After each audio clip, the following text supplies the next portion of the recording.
मैं अध्यापक हूँ, तो कुतर्क क्या आते हैं कि वो सामने से हमने उन्नति कर ली, हम बाहर जा रहे हैं, समाज में इतना गिरता जा रहा है कि पैसे को ही प्राथमिकता मान ली गई। नहीं, तो अब ये बुद्धि भ्रष्ट हो रही है, यूथ की भी हो रही है। हाँ, बूढ़े माता पिता जिनको सुविधा चाहिए, जिनको तुम्हारा प्यार चाहिए, वो घर में सड़ रहे हैं, आनंद ले रहे हो देश विदेश में अपने कर्तव्यों का त्याग करके।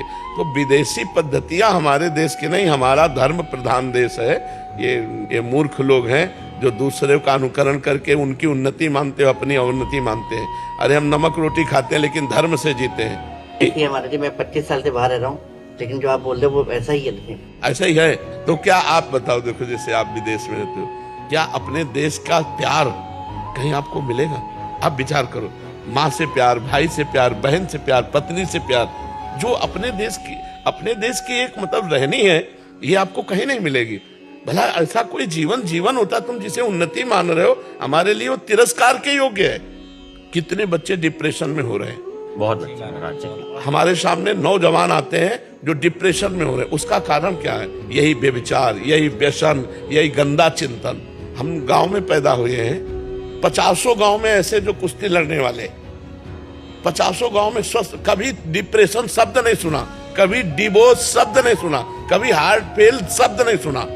और आज ब्याह प्रेम संबंध होते हैं और साल नहीं बीतता और डिवोर्स हो जाता है। महाराज जी, इसको सुधारने के लिए आप कुछ मुझे गाइड करें। स्वाध्याय करके जब तक अपने धर्म की गरिमा हमारे बच्चों के दिमाग में नहीं आएगी, तब तक आधुनिक पढ़ाई विदेशों की महिमा को समझेगा। आधुनिक पढ़ाई, और अगर अध्यात्म की बात आवे तो समझ में आ जाए।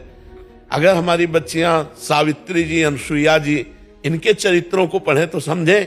हमारे बच्चे धर्म से चलें, हरिश्चंद्र आदि के पावन चरित्रों को पढ़ें, धर्म से जो अपने जीवन व्यतीत करने वाले रहे। आप सोचो, एक कबूतर की रक्षा के लिए महाराज शिवी ने अपने शरीर को काट के रख दिया, और यहाँ कबूतर और मुर्गा मुर्गी के लिए कैसे कैसे व्यवहार कर रहे हैं। और आप जीवों का नाश कर रहे हो, कह रहे हो। कुछ लोग तर्क रखते हैं कि अगर हम मुर्गा मुर्गी नहीं खाएंगे तो बहुत बढ़ जाएंगे जगत में, फिर इनका विनाश कैसे हो? तो विनाश का सेवा तो भगवान शंकर को है, पालन की सेवा हरि को है, और सृष्टि रचने की सेवा भगवान ब्रह्मा जी को है। तो ये मूर्ख लोग जानते नहीं। अगर नाम जप करें और 10 मिनट सत्संग को सुने या शास्त्र स्वाध्याय करें तो जरूर बुद्धि परिवर्तित हो जाएगी। ब्रह्मचर्य की कमी के कारण हमारी बुद्धि रजोगुणात्मक होती चली जाती है और वो व्यसनों में उतर जाती है, और व्यसन और ब्रह्मचर्यहीनता ये धर्म रहित कर देती है।